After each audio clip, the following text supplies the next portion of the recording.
Hello, everyone. My name is Mike Moran. I'm the author of the superhero trilogy series called Believers. We are reading from book one today.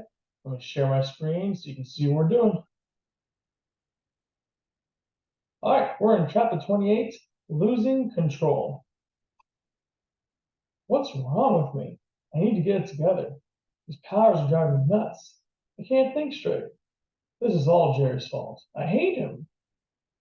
Kevin punched a tree out of rage and it exploded.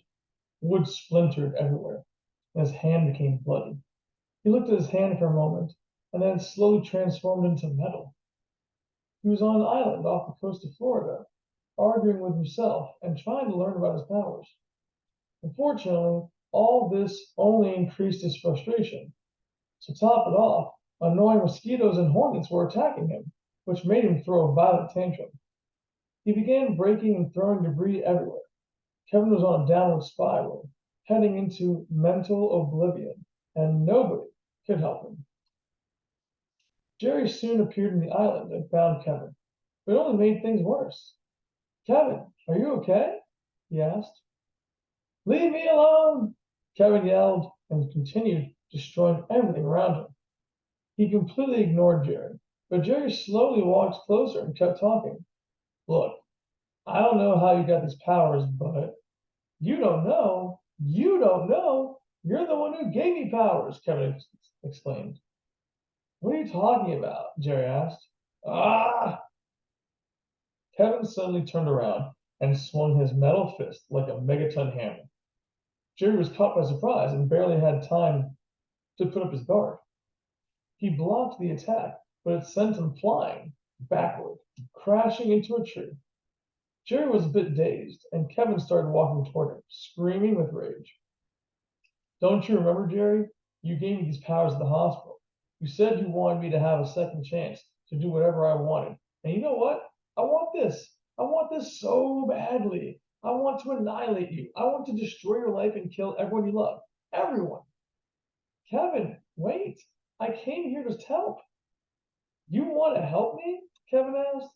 Since the day I met you, everything has gone to crap. You tore my life away from me.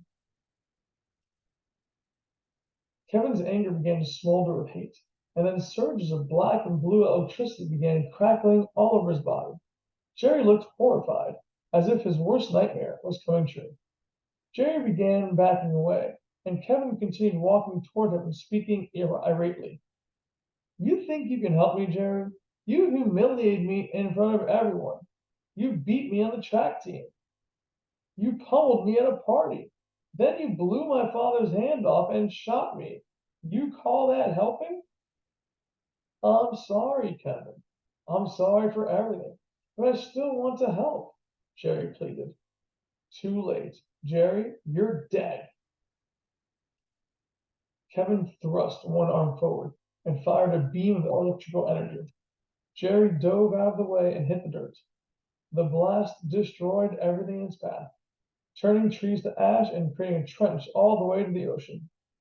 Water blasted sky high, and Jerry stood up, hoping it was all over. But Kevin was just getting started. He dashed forward, ready to punch Jerry in the face. But Jerry shot a blast of air into the ground and sent dirt flying into Kevin's eyes, temporarily blinding him.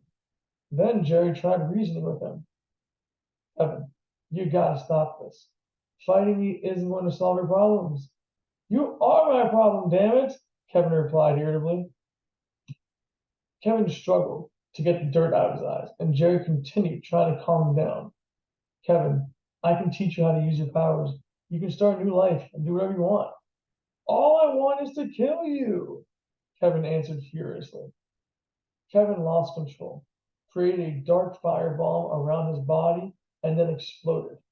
Dirt, trees, and everything in proximity blew outward, sending Jerry flying into the water. Floating in the water, he looked at the island and saw lots of smoke and debris, burning trees, and a crater with Kevin standing in the center.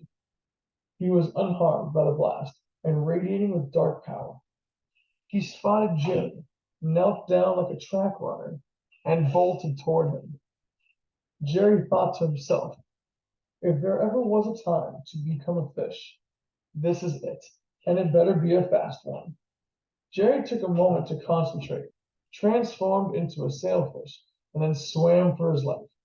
He reached a top speed of 68 miles per hour, but Kevin was faster. He was running on the water. He fired bolts of lightning at Jerry, causing explosions throughout the water, but Jerry evaded all of them because Kevin had terrible aim and was still learning how to use his powers. Unfortunately, Kevin soon changed his strategy and dove straight at Jerry. He tried swimming deep into the water, but Kevin grabbed him. Jerry tried to escape, but Kevin held on to Jerry's fishtail, jumped out of the water, and threw him back onto the island.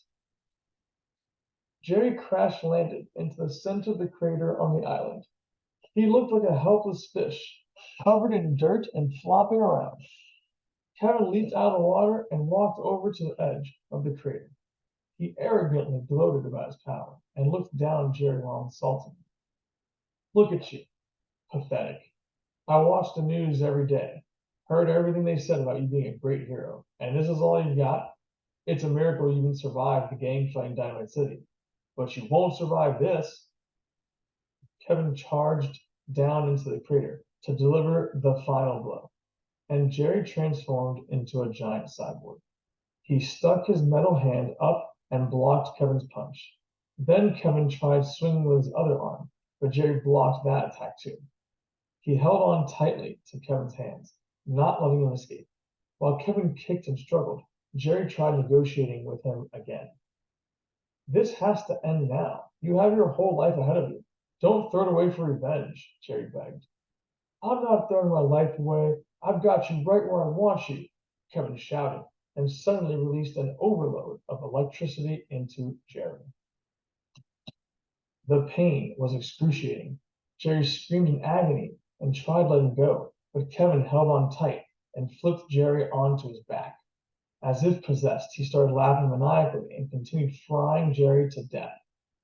Jerry tried using his powers to escape, but the pain was too great. He could not concentrate. Kevin eventually stopped, but it was too late for Jerry. He was nearly dead, and he did not have enough energy to heal himself or fight. He was lying on the ground completely helpless as Kevin towered over him. That's it, huh? This is how it ends? A bit anticlimactic, if you ask me.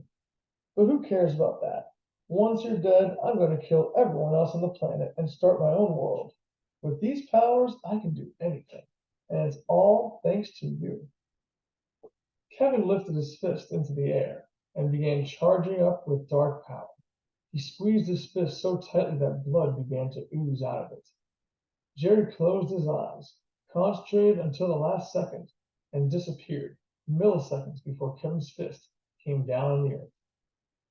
The attack ruptured the island with seismic waves, causing sand to rise and trees to quake. But Jerry was not there, and Kevin roared upward into the sky. His scream shook the heavens, and his fury had no end as sweet revenge slipped right through his fingertips. That's it. That's the end of the chapter. Another action-packed story here. We have a few more chapters and we're almost done. So anyway, I hope you enjoyed the video and hopefully see you next time for the next chapter. Thank you all so much.